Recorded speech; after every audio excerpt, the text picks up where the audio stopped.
Done, Stanley.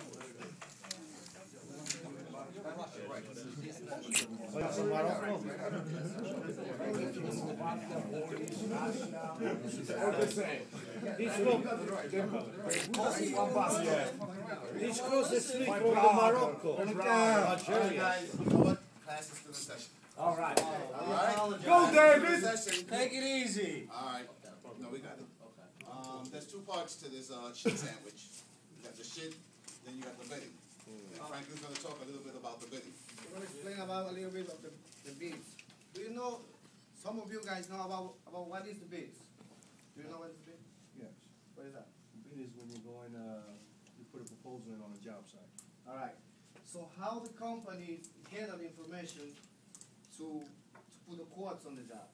Well, the agency puts it in the paper, put it on a website. You know, All right.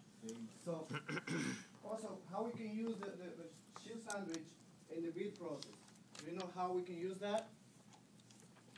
We can use it when we have information about the companies. Some companies, when they're going to put the bids, what we're going to do is we're going to check. How much they're gonna charge for the job in this case. So With the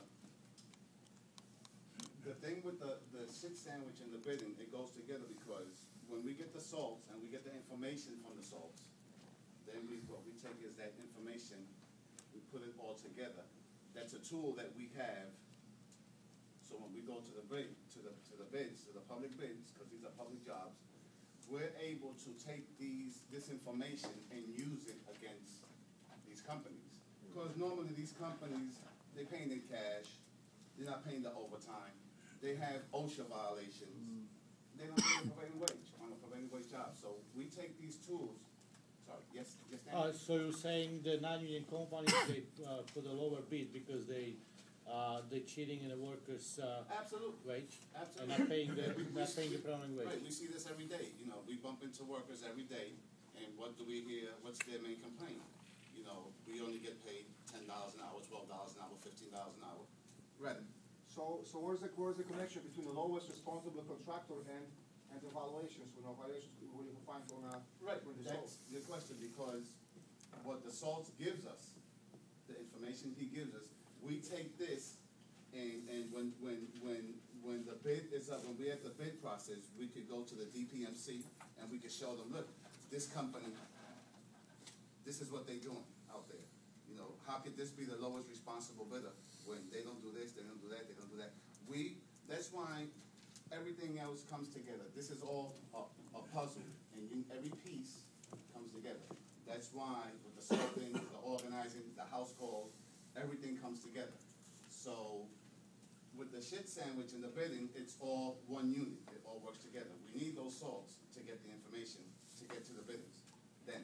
I mean, David, you mentioned the overtime. Can we use that as leverage to bring the Yes, gas? because if they not Are paying they the obligated to overtime, pay the overtime? that's an issue that we could take to wage an hour.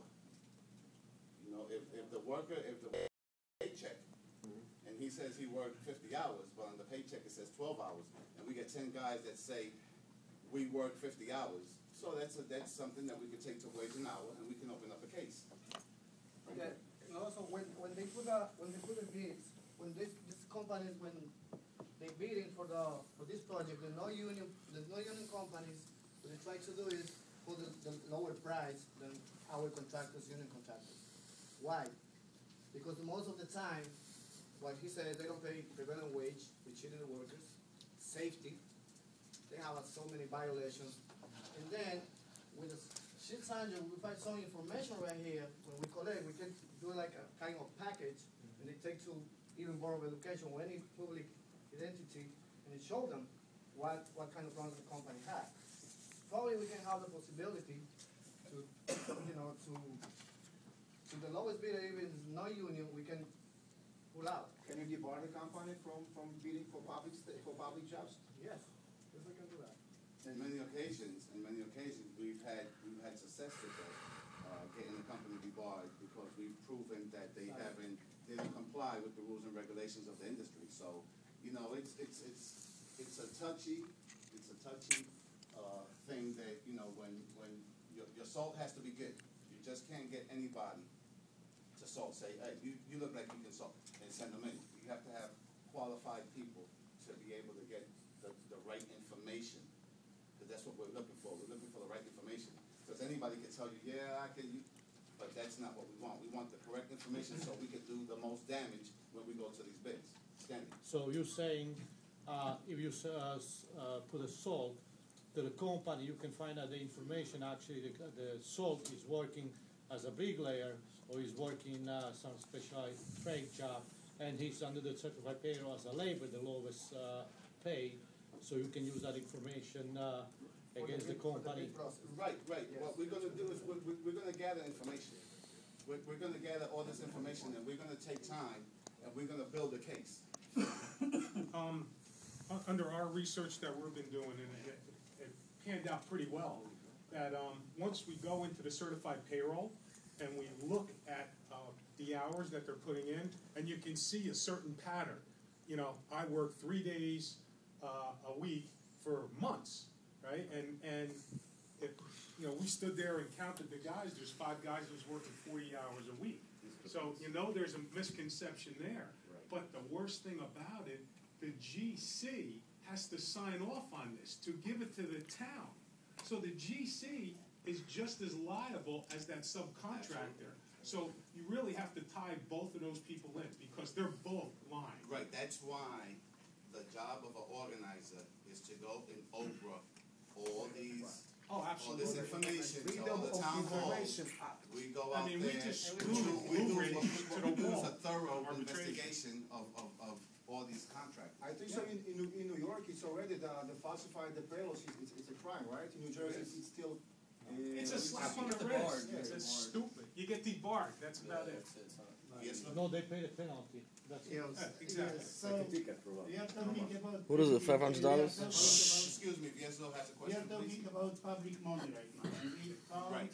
by the salting that contractors steal the public money. Absolutely. So, my question is, what kind, this super illegal, so my question is, what kind of consequence, law, regulation consequence is against contractor by the state, by the government, by the federal, I don't know who is over Well, the money.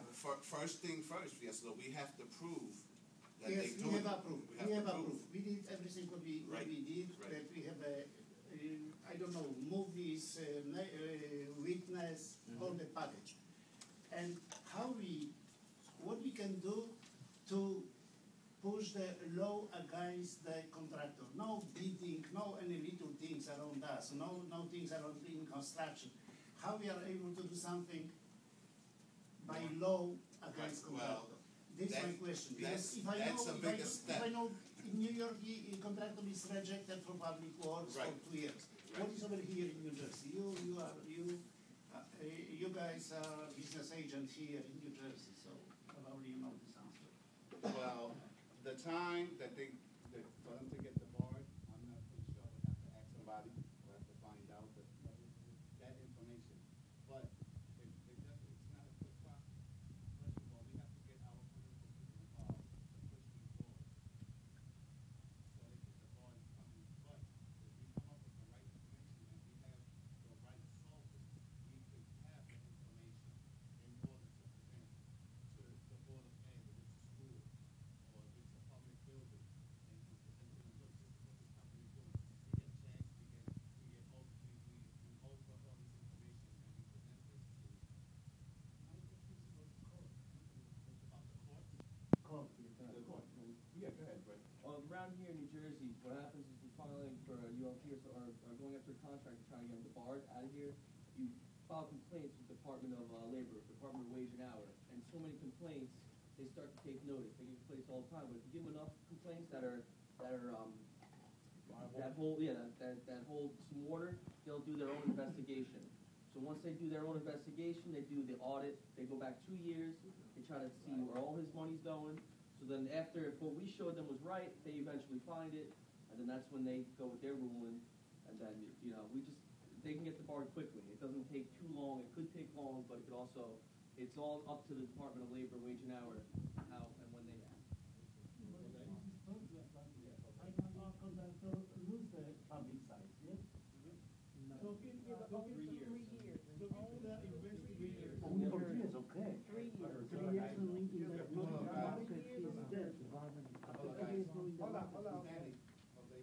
Yes, talking to the investigators in New York and New Jersey, they all agree that the main issue with investigation is the workers. Because a lot of times they know workers are being cheated out of their money. Right. But once they want to interview these workers, they back away from the investigation. They disappear or they lie in favor of the contract.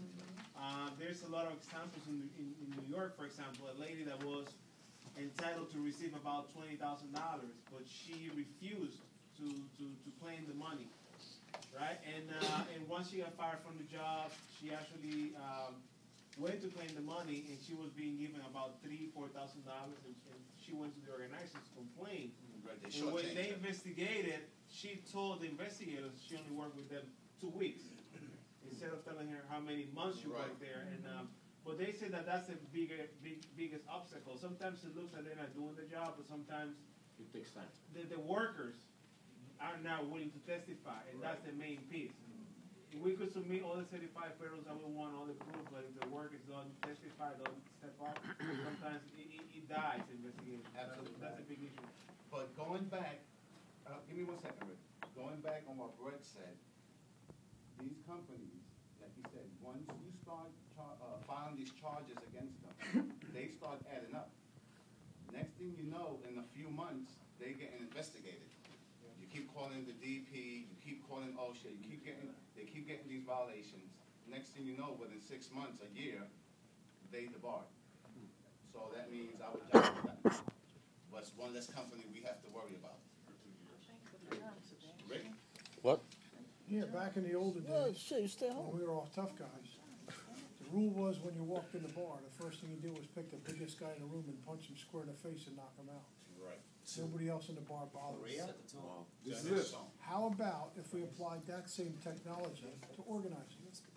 Instead of debarring a contractor for 3 years, if there's a subcontractor or contractor involved, that's more than one party. Okay? What laws apply to that? Well, I guess the person who gave out the contract is the one responsible. It's called collusion. Collusion? Yeah, and what happens then is both the contractor and the subcontractor go to prison. They don't get debarred, they go to prison. All right? So maybe we take the biggest contractor who's committing these violations, and instead of just fucking around and slapping them on the wrist, we put them in prison for 15 years.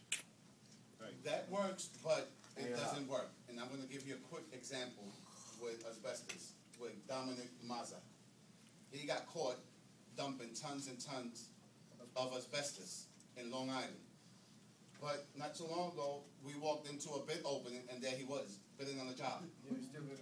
Still bidding on the job. He paid a fee, penalty, that's it, and he can work again. Then let's consider assassination. So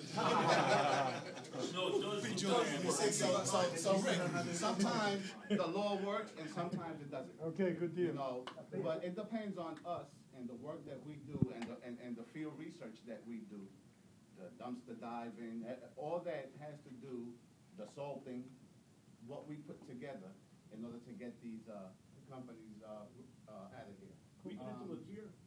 He was the biggest developer going. We did it to him. He's fucking done. Really? And they started some 4-story building. He was the biggest prevailing affordable housing contract in New York City. Right? You guys got lucky there. All All right, guys, we gotta continue No, this. that's what a desire. It wasn't luck. We're gonna continue moving this work. Yeah. I was gonna say the same thing. In the process, though, he kept getting jobs, but eventually, when they finally got it, he got it. All right, to conclude the class, my friends, it's in our hands. It's in our members' hands. Whether we ride or we die. Ride or die, baby. Ride or die, baby. You know what it is. We gotta ride or we gotta die. This is it. You know, it's in your hands. Let's keep organizing strong.